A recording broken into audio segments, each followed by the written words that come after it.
Hey, I'm Bob Murray. Welcome to a special edition of Delaware Valley Outdoors. I'm here in a special little spot with Al Winco of his custom poured lures, and Al is going to show us what really takes place when you custom pour a lure. Al, welcome to the show, and show us what we're doing. Thanks, Bob. We're going to do some hand injecting of CNC precision molds. I have an injector in the plastisol.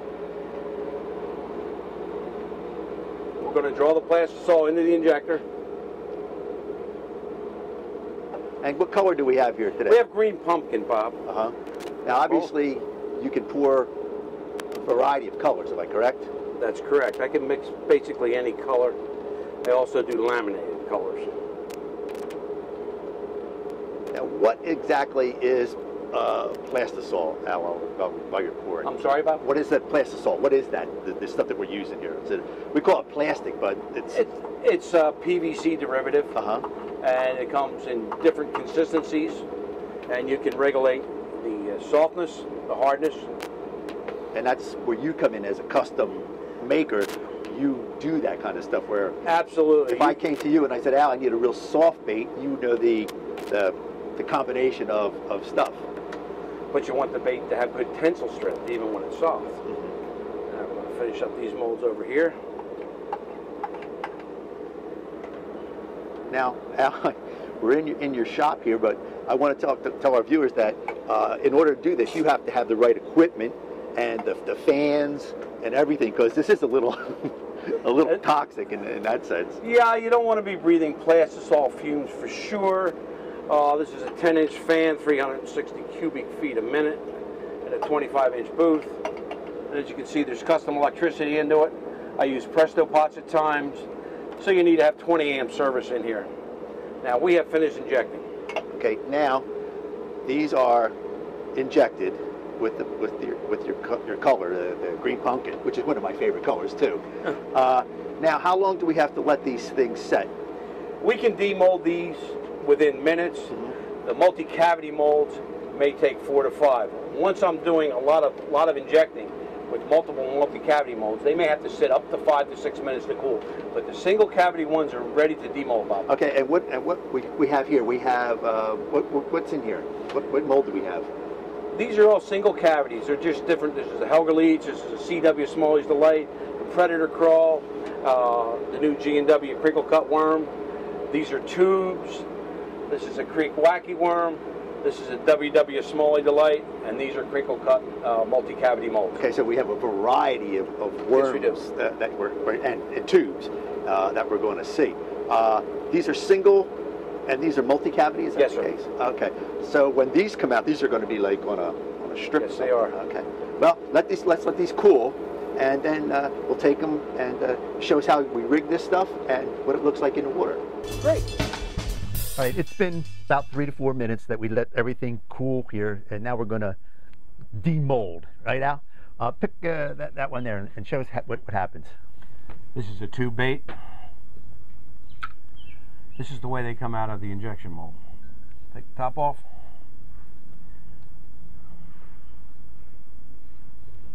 Which is interesting here, that's how you get the tails on that thing. That's why I'm using injection mold. I don't have to cut them. There we have a tube. This is the way it comes out of injection mold. What I do is I dip the head in plastisol again to give it another layer and more strength. So as they come out of the mold, they have this little rings on it, and then you dip it again to make that head harder so that it doesn't rip apart when you put the hook in it. There's customers that want them with just the ribs on them. They don't want them dipped again. I can make them either way. Now what you need to do here is separate these tails briefly. You have a way to rig these tubes that you like, and you have a special... Yes, I make my own tapered weighted inserts with a flexible stainless steel camouflage wire guard. This is braided stainless steel, and therefore the end is sealed so they don't unravel. And just hook it in.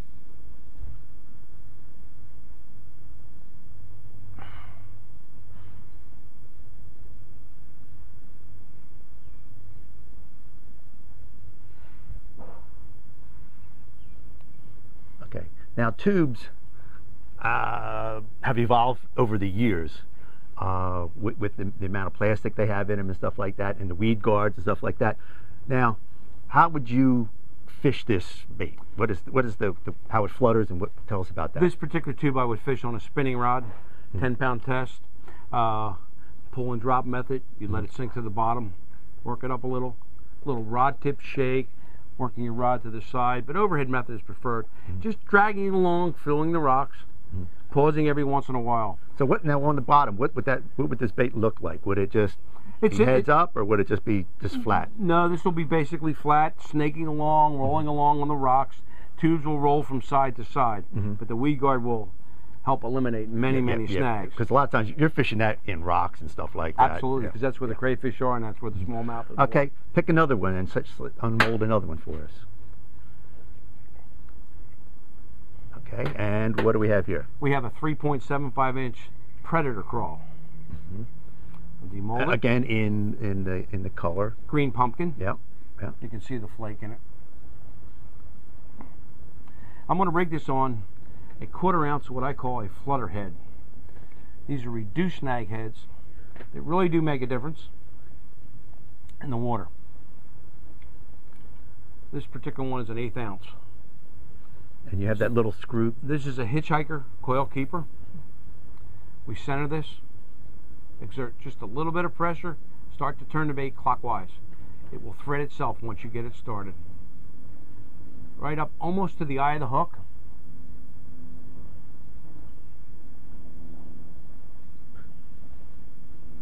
These hitchhiker things have come on really strong. They're really a neat invention. Now you line up where the hook wants to lay naturally. I put my thumb back where the hook bend is, go halfway back into the bait, out the other side. We're ready to fish this. Okay, now fishing this, what do we get out of this? These claws float up in the air. They're very lively in the water. They go in a defensive position.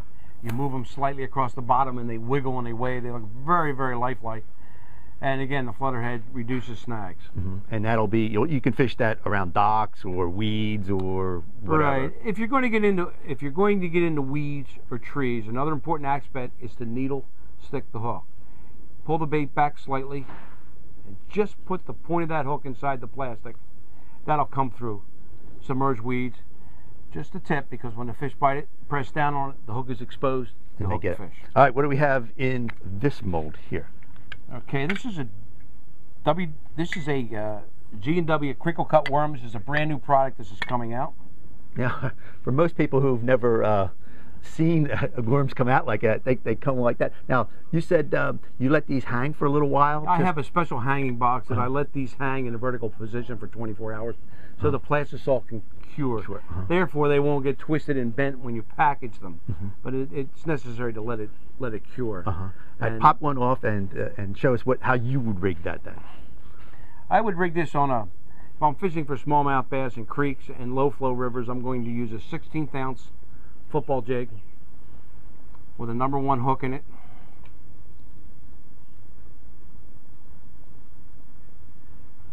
And again, you're just go around. Well, the important part is just to go around to where the bend of the hook stops. Bring the hook out. I have double barbs on here so that it maintains its position. Now, this is one of your new inventions. I'm going to say that, but it's a great smallmouth bait. Am I correct? Absolutely. Well, I can't take credit for it all. Chris Gorsuch, who's a noted river guide and jet boat authority here on the East Coast, discovered this worm and did very well last winter fishing with Blaine Mangle on the Delaware River. This will stand up on the bottom. This is an incredible little bait. His tail's very lively in the water. Again, you work it slowly across the bottom. And with that jig head, it stands up then. The tail will stand up. It will stand up depending on the bottom. These can be fished on a wire weed guard jig head also to minimize some snags. But usually when we're winter fishing in very cold water, we want an open hook. Yeah, right. This is also an excellent drop shot worm. I can see that. I can definitely see that. All right, what do we have in this one here? Okay, these are creek wacky worms. This is a 20 cavity mold. And we're going to see that these did not inject completely. The injector was not quite full when I started. This takes a full injector. We have some finished ones that are fine. These will be recycled. Now, I want you to if we had smell-o-vision, it would be something, but you can smell the garlic. It looks like we're cooking something now here. You gave away my secrets. And, yeah, there's garlic in them. There certainly is. Yeah. Demold them. And now, how do you rig those? Well, I put an O-ring on them with a spreader, a specific size O-ring.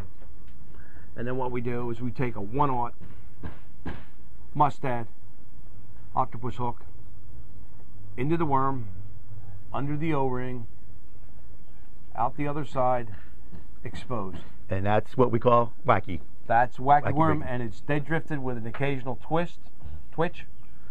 Deadly for creek, and smallmouth, and river smallmouth. As that goes through the water column, it falls really slow, and then you can just This shake it a little plastisol has salt and sand mixed into it to give them weight. And that's the beauty of this worm. You don't need to add a weight. The minute you put a weight on this, you become snagged every cast. This slowly falls in the water column. Most anglers are fishing these in creeks 3 to 4 feet deep. Rivers, again, 3 to 5 feet deep, which is perfect. Right. Let them go down. Smallmouth, just pick them up with a light tap, and they start to swim off with them. Now you can fish largemouth with those Yeah, too. I have bigger ones that I would use for largemouth. For example, here's a 4.5 inch, what I would call a lake wacky worm, that I would rig the same way. In, out,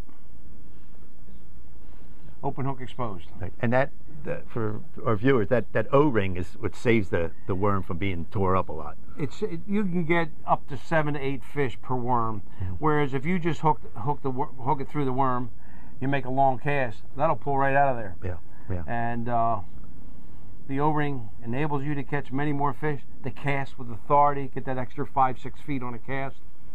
Sometimes when the worm gets worn, you'll come back with the O-ring on it. And what's this? This is the last one here. What do we have?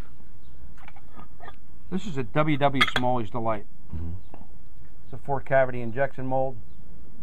Now, basically, it's a creature bait that we talk about. Am I correct? Well, creature or crayfish. This is specifically a crayfish bait, as you can see, Bob. I had this made to my specifications with the antenna on it, with the hook slot. And again, I use the flutterheads, reduced snag flutterheads. Center it, a little bit of pressure. Start to turn the bait clockwise. It will automatically thread itself up on that hook. Just keep twisting it. You want to be careful when you do this to make sure that the hitchhiker does not come out the side. Yeah, it's important to get it straight in there. It takes a little practice, but... It takes a little practice. And one side of this particular plastic has eyes on it. So you want to rig it that way. Again, we lay the hook in its natural position. Go back a little bit. Into the bait. Out the other side. And it's important to have that hook straight in there so that the bait is... Absolutely. You don't want it to be... Right. Twisted to one side. Well, this bait will work across the undulating bottom, but these claws and the antenna will come up and rise. And okay, so when that bait is on the bottom, the head gets that bait, the back of the bait up. It has buoyancy to it. Some baits I will not have salt in. That enables the bait to float. Once you put salt in the plastisol, baits will sink. Now, one of the things I know we're talking about the salt and stuff like that. It's to your, I mean, you're the maker of these, so you decide how much salt you want in them for the specific fall and the density and stuff like that. And the garlic in there, whew, you can smell that pretty good. Again, well, one of the things that you told me, and I didn't know this, and I'm going to have to tell you this, that I'm going to pull this one right out here. Hold this for us. When you buy a package of these, they say it's salt, but why is there salt on the outside? Tell us about that. Salt's on the outside to keep these baits from sticking in the packaging. Once you package them and you add additional scent, they will stick. Then the angler gets them and he's got to pull them apart, and he's like... And so that keeps their shape in the package. So I put a little bit of flourized salt in there. It keeps them from sticking. They come out nice, ready to use. It's the same thing with tubes. Tube tails will stick without salt in them. And once you put salt on them, they come out of the package just like this. And that's important to know that, because I mean, it well, keeps it's important so your bait doesn't, get get all messed up when you're trying to, for the action. Because then you'll get better undulation with these tube tails on the bottom as it goes across the rocks. These tails undulate and move. Sometimes that's the key that catches the fish. Other times it's not. One thing I want to talk about this bait here. We have two baits of colors and stuff like that, but you have a little thing here. I'll hold this one. Is that you have like, what, a purple in here?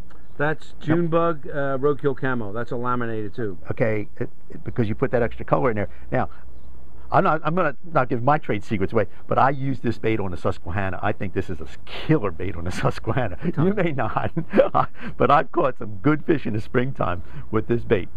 Here's another killer on the Susquehanna. Green pumpkin, smoke, purple, laminate. Check this one out, Bob. I want to thank you a whole lot for giving me all this instruction.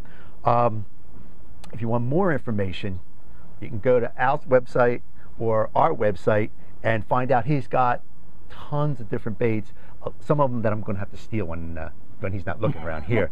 To Al, I want to thank, it's been great. It's absolutely been great. Again, if you want more information, go to DelawareValleyOutdoors.com and you can get all out and check out his baits, fish them. You'll catch a lot of fish. Hey, I'm Bob Murray. I'll see you on the water.